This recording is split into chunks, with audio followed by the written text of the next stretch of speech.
All right, Coach, just takeaways from this weekend and what you'd like to see this weekend? Well, this weekend was one of our best overall weeks of the season. Um, in a long course of a college season, and even in your own conference, you have those obstacles and adversity, whether you want it or not, it's coming. And, so much of the end result of your season or how you finish within your conference is how you handle those moments. And I know on the outside looking in, it looked like we were the heavy favorite to win both games. But, logistically, it's not an easy trip to leave Tucson, Arizona, and get up to Pullman and then eventually Seattle. And especially this late in the season.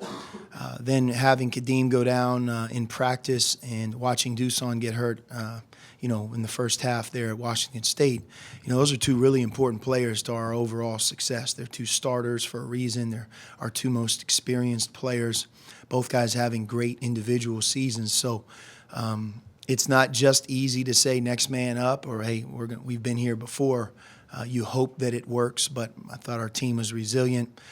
Parker Jackson Cartwright played an outstanding game, career-high 20 points. His three-point shooting has really returned back to form.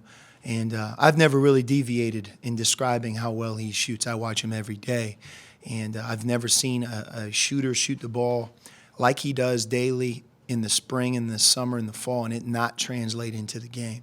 He got off to a bad start this season and then getting hurt, it avalanched on him. But right now he's shooting really, really well. Did the same thing against Washington.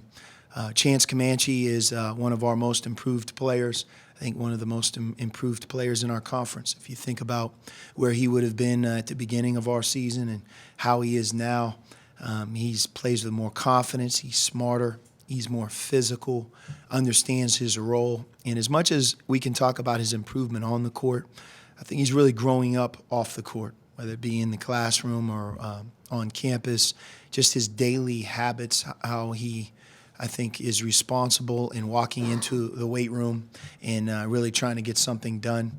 So it's great to see a guy grow up like him. And a lot of times you see it from one season to the next. But in Chance's case, I think some of the maturity and growth we're actually seeing in the last 3 or 4 months during his sophomore year. But he's been a big part of our team's success. But what he did in Dusan's absence speaks for itself. I think the last guy is, Lauri was just an outstanding player this week.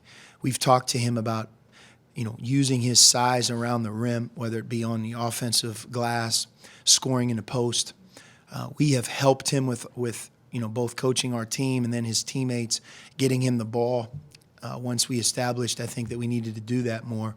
But, his 2-point shots, his free throw attempts, his offensive rebounding in both games, he didn't need to just make a bunch of 3-point shots to have a big offensive night. And, again, it's something we're working hard to continue to establish here on our schedule. But it was a great team. Our coaching staff, everybody who made the trip worked to get through it. And very, very proud of the fact we were able to win both of those games, for sure.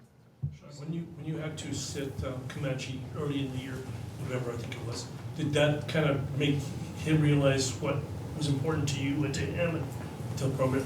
Yeah, I think so. I mean, we have standards in our program. If you're going to run a quality program, it's not just about basketball. It's not just about the games or practice. It's more comprehensive than that. And Chance is a very talented, smart young person who has a very bright future. And I think in his case, part of him realizing his goals is to get him to be more mature and more responsible in handling his business. And he has done that. Those types of situations, sometimes they wake you up, sometimes they head you further in the wrong direction, but he handled that really well. And I mean, he can answer that a little bit better than me, but I would like to think that that's part of his path to success is just, recognizing the importance of doing things right, both on and off the court.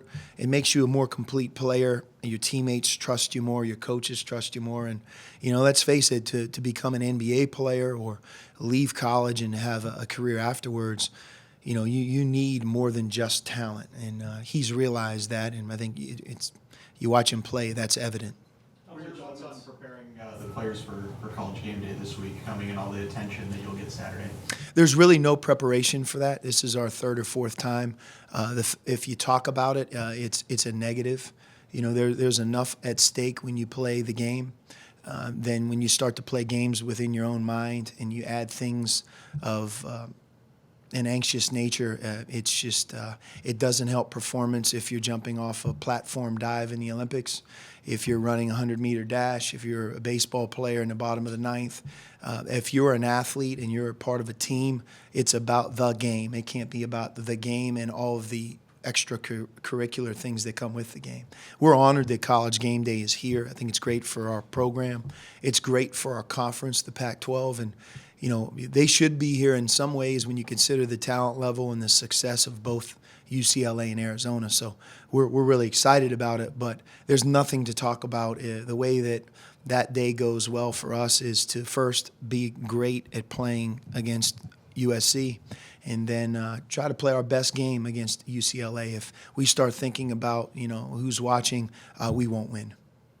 Was there a specific moment in practice or otherwise that you saw the light kind of put back on in Lauri, if at all? No, the light never went off.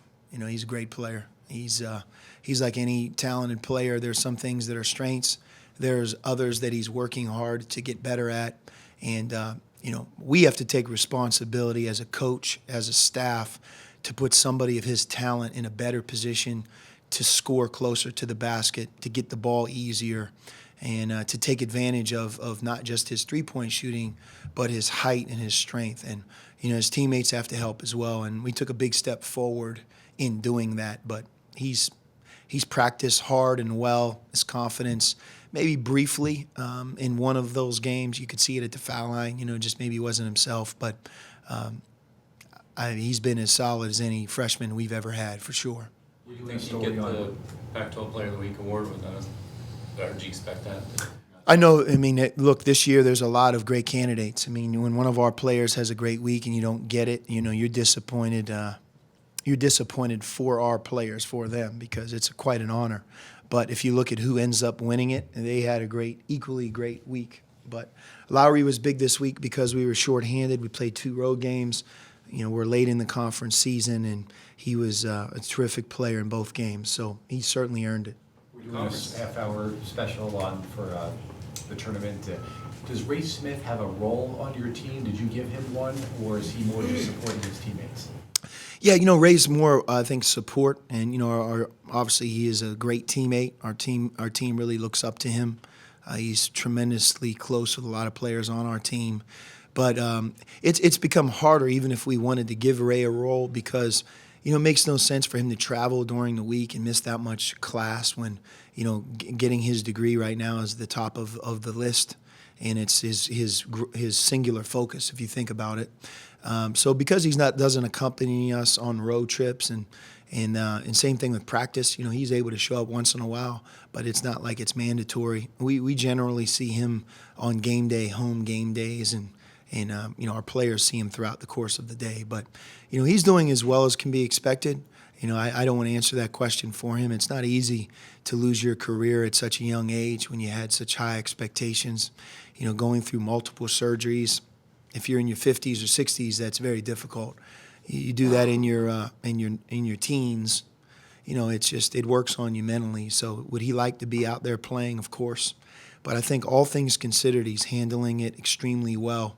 And hopefully, our university, our basketball program, athletic department is supporting him like we need to all the way to the end. But our goal with him is for him to leave here with his degree. And, here in about 8 weeks, he's going to be about halfway through.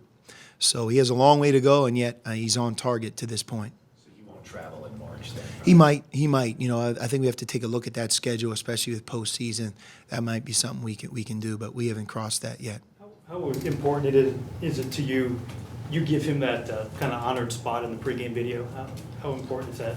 Well, we wanted to do it because I think it's a reminder to our team, it's a reminder to our fans and everybody that, Ray is a real big part of our program still, and he's somebody that was going to be a big cog in our wheel this season, and we lost him. So I think for him to have that, that's one of the ways that we're able to keep him engaged with what we do. Not on his benefit, but engaged, meaning that everyone continues to have awareness of him and what he went through, and that he's a part of our basketball program. It's the right thing on every level.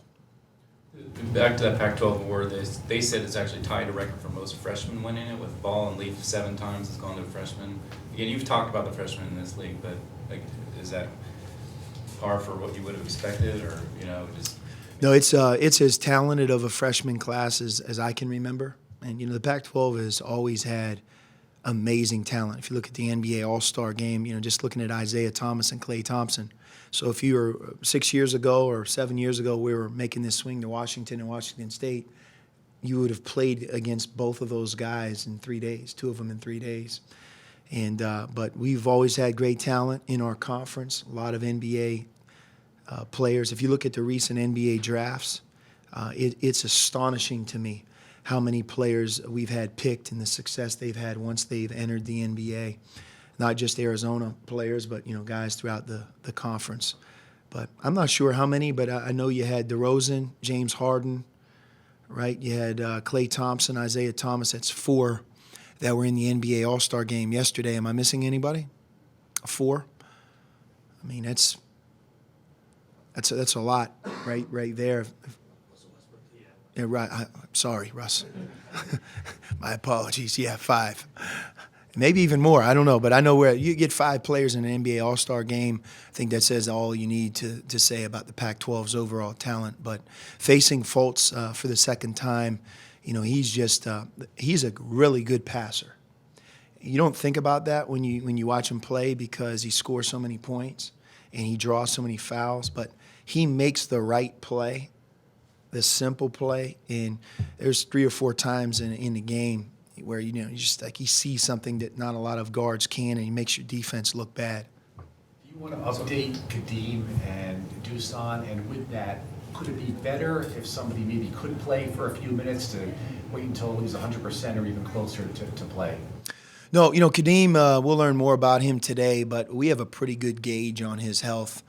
There's nothing structurally wrong with his hand or finger. His finger is not broken.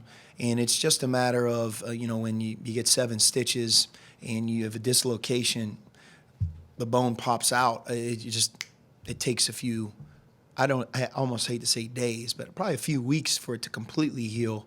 But as long as, that area has hardened and his stitches have held up, which they have, and he hasn't, gone through any increased trauma, which he hasn't, he got hurt on a Tuesday. Today is a Monday, so he's about 7 days, 1 week behind him, and he'll be cleared to play. So as long as we can get through here today, I think that he'll return back to form, and then hopefully it's a positive for Kadeem, because he's led our team in minutes.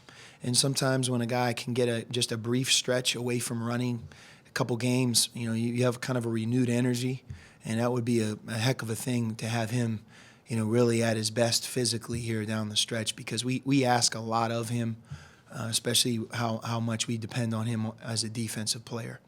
Dusan, same thing. His x-rays were negative. He has a grade 1 lateral ankle sprain, and everybody that receives that injury takes it in differently.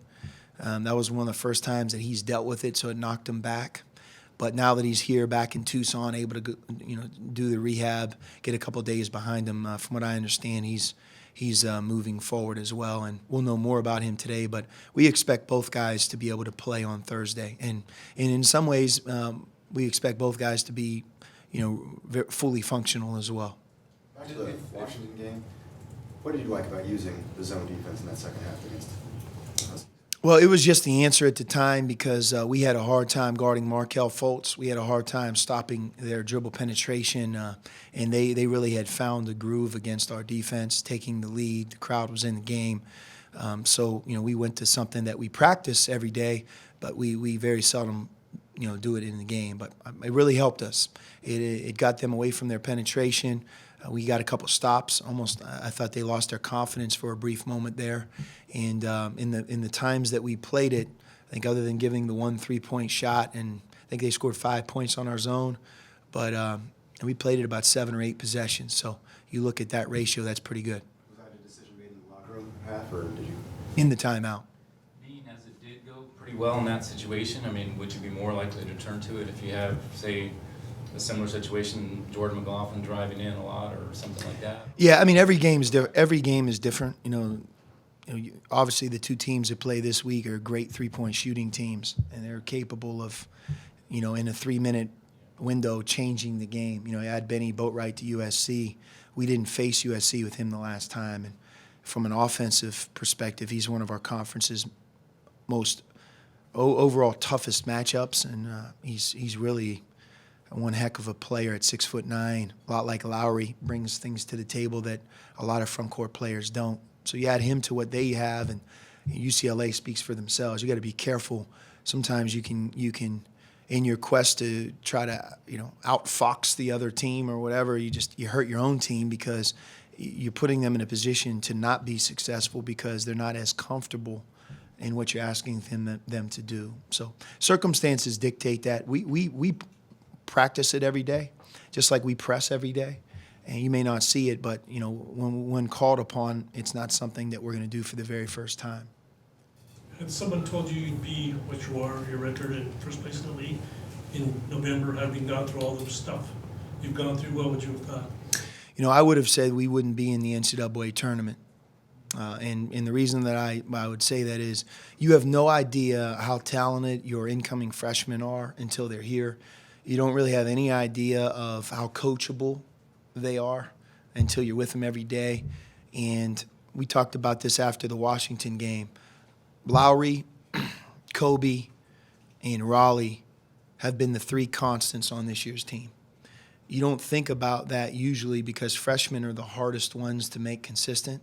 But not missing a practice, not missing a game, their overall play, really I look at all three of them as starters. In Raleigh and Lauri's case, I think they've virtually started every game. I mean, they have been the constants, and they're a big reason we've been able to fight through all this adversity and the obstacles, which says a lot about their talent. Because when you depend on some talented freshmen in that role, it's hard to predict how it's going to go. But a great example is, how Lauri played on this trip.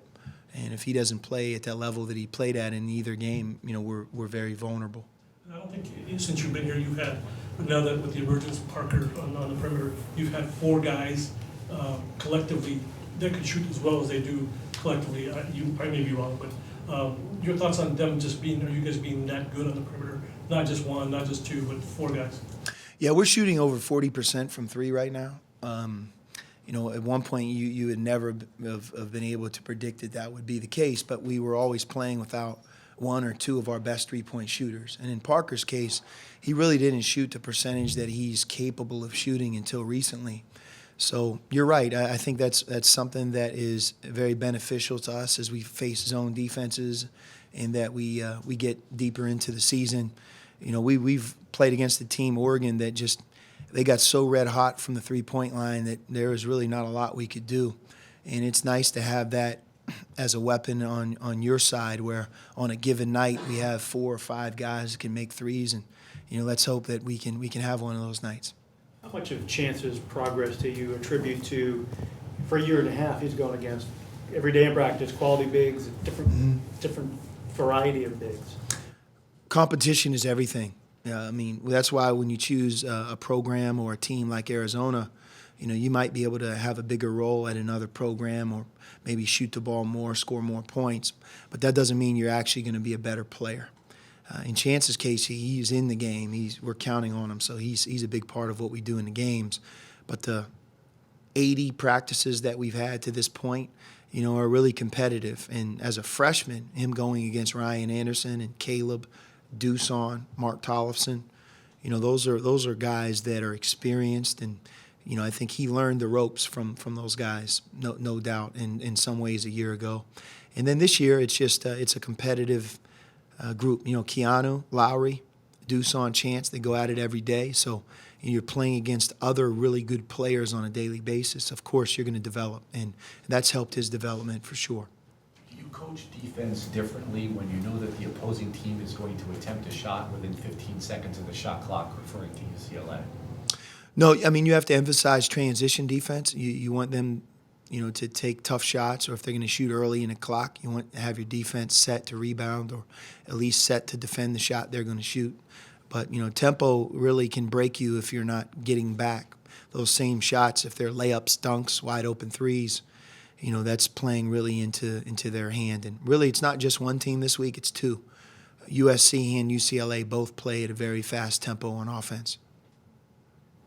I was wondering, Sports Illustrated posted something last week where they quoted this site, Hoop Lens. I don't know if you ever see it, but there's some analytical sites, and they broke down with Alonzo in the lineup and without him. They said you were better offensively with him, not better or worse with him defensively, efficiency-wise. I mean, I don't know if you go to that or buy into that at all. Maybe with the transition with Alonzo, do you feel that's the case, that you're better offensively and not as good defensively? No, I mean, I think with more games, that'll be more or less more accurate. It's hard, in an 8-game, 9-game sampling. I mean, one of them is just the Oregon game alone isn't going to make our defense look real good. So you have to take that into consideration. But we're a better defensive team with Alonzo. He gives us more depth. He himself is one of our better defensive perimeter players. He's more experienced. If you look at his rebounding, he had 12 defensive rebounds against Washington State. There aren't many guards that are going to get 12 defensive rebounds in one game. So he brings a lot to the table, and he gives us quality depth. For example, Kadeem not playing, having Alonzo able to play is a big difference. Along those lines, you're a big numbers guy. You follow numbers, you talk about numbers all the time. You into analytics? Do you do, we follow Ken Palm. I try not to get too far carried away beyond that. I mean, I look at our conference stats. I look at our own stats like any coach. But, we try to follow that because I think that's the best site, the most consistent site out there. And it's one that I think, has a great way of if you look at the predictions, where he would have had a lot of teams in our conference maybe 2 months ago and where they actually are today.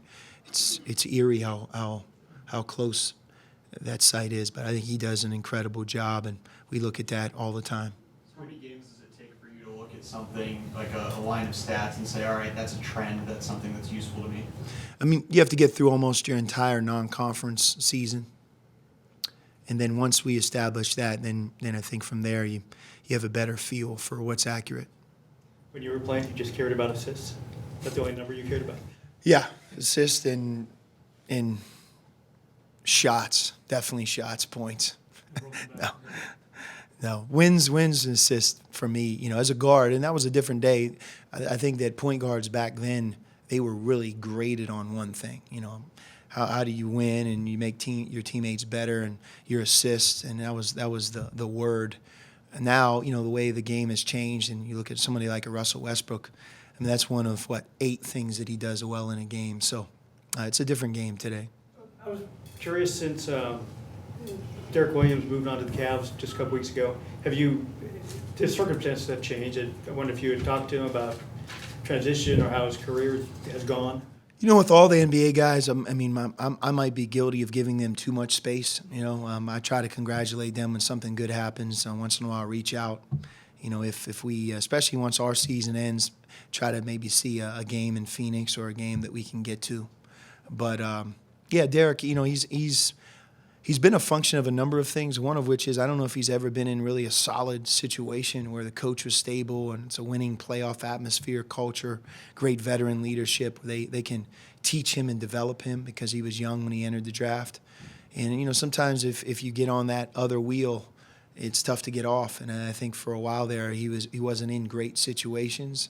And hopefully now he can stay with just the opposite, a playoff team, a team that's an NBA champion with great veterans and a couple of Arizona guys that are older than him that will look after him. So he's plenty talented enough, and the light goes off at different times in your pro career, and hopefully Derek can hit a great stride now. He's an amazing kid, great kid, and you can point towards our success here under my leadership, and I don't know if there's anybody who had more to do with us being successful than Derek.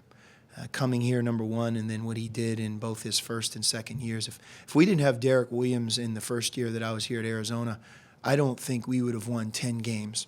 We won 16. I think we won 3 or 4 at the buzzer. But I don't know if we would have had a win. Matter of fact, I do know we would not have had a winning record. I mean, he was the Pac-10 Freshman of the Year, and we ended up getting him in July. So he had a lot to do with our success, getting things started. So, he's a special guy to me and to everybody here. You mentioned Boatwright and how he's affected them, but does that, having Lauri and the improvement he's made defensively, do you have an advantage there maybe in handling that? I don't know if we have an advantage. I think Lauri's one of the most talented players in our conference, and he's had plenty of big challenges throughout his first year, but he'll have a big one on Thursday. Was there anything else, SD, you see that they're doing differently than last time you saw them around? No, I think both teams are very confident with their guard play, and they score easily. They play at fast tempos. Both teams very well coached, share the ball, look for each other. Defensively, they mix in zone, but they primarily play man-to-man. Both teams will put up a three-quarter court press. USC's is a little bit more aggressive than UCLA, but they both have that. So I think in some ways they are similar in terms of their style. UCLA is they're just such an incredible offensive team.